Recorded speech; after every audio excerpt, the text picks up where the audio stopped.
ഇന്നിപ്പോൾ മറ്റ് സഭാ നടപടികളൊന്നും ഉണ്ടാകില്ല. ചരമോപചാരം അർപ്പിച്ച് പിരിയുക മാത്രമായിരിക്കും ഉണ്ടാവുക എന്നാണ് സഭയിൽ നിന്നും ലഭിക്കുന്ന വിവരം. ഇനി മറ്റു വാർത്തകളിലേക്ക് പോകുമ്പോൾ SNDP യോഗം യൂണിയൻ ഭാരവാഹികളുടെ യോഗം ഇന്ന് ചേരും.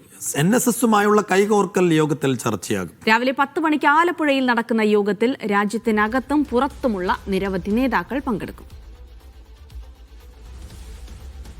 ഫൈസൽ അസീസാണ് വിശദാംശങ്ങളുമായി ചേരുന്നത്. ഫൈസൽ, NSSുമായി SNDP കൈകോർക്കാൻ പോകുന്നുവെന്ന സൂചനകൾക്കിടെയാണ് അതിനൊരു പ്രഖ്യാപനം, അതിൻ്റെ ഒരു ലക്ഷണങ്ങളൊക്കെ നേരത്തെ വെള്ളാപ്പള്ളി നടേശൻ നൽകുകയും ചെയ്തിരുന്നു. അതിനിടെ ചേരുന്ന യോഗത്തിൽ ഇങ്ങനെ NSSുമായി കൈകോർക്കാനുള്ള വെള്ളാപ്പള്ളിയുടെ താല്പര്യത്തിന് പൂർണ്ണമായ ഒരു പിന്തുണ യോഗത്തിൽ ലഭിക്കാനിടയുണ്ടോ?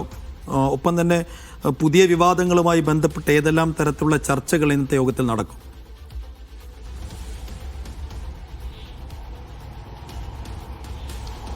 ജിൻസി സൈഫ്, ഏതായാലും രാവിലെ 10 മണിയോടുകൂടിയാണ് ആലപ്പുഴ പ്രിൻസ് ഹോട്ടലിൽ SNDP യോഗം ഭാരവാഹികളുടെ യോഗം നടക്കുന്നത്. അതായത് രാജ്യത്തിനകത്തും പുറത്തുമുള്ള ഭാരവാഹികൾ പങ്കെടുക്കും. അതുപോലെ വിദേശത്തു നിന്നുള്ള ഭാരവാഹികളും ഈ ഒരു യോഗത്തിൽ പങ്കെടുക്കുമെന്നാണ് SNDP യോഗം ജനറൽ സെക്രട്ടറി വെള്ളാപ്പള്ളി നടേശൻ അറിയിച്ചിരിക്കുന്നത്. കഴിഞ്ഞ ദിവസം നടത്തിയ വാർത്താ സമ്മേളനത്തിൽ അദ്ദേഹം ഇക്കാര്യം വ്യക്തമാക്കിയിരുന്നു. അതായത് NSSുമായി SNDP കൈകോർക്കുന്നതുമായി ബന്ധപ്പെട്ടുള്ള വിഷയം 21-ാം തീയതി നടക്കുന്ന യോഗത്തിൽ ചർച്ചയാകുമെന്ന് SNDP യോഗം ജനറൽ സെക്രട്ടറി നേരത്തെ നടത്തിയ വാർത്താ സമ്മേളനത്തിൽ വ്യക്തമാക്കുകയും ചെയ്തിട്ടുണ്ടായിരുന്നു. അപ്പോൾ അതിൻ്റെ ഭാഗമായിക്കൊണ്ട് തന്നെയാണ് ഈ ഒരു യോഗം. ഈ യോഗത്തിൻ്റെ പ്രധാന അജണ്ട എന്ന് പറയുന്നത് ഇക്കാര്യം തന്നെയാണ്. അതായത് NSSും SNDPയും തമ്മിൽ കൈകോർക്കുന്നത് തന്നെയാണ് ഈ യോഗത്തിലെ ഏറ്റവും പ്രധാനപ്പെട്ട അജണ്ട എന്ന് പറയുന്നത്.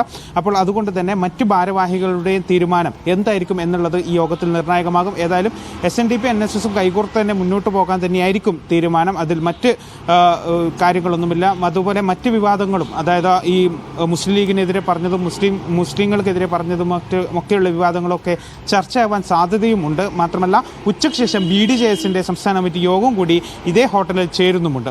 ജിൻസി സൈഫു.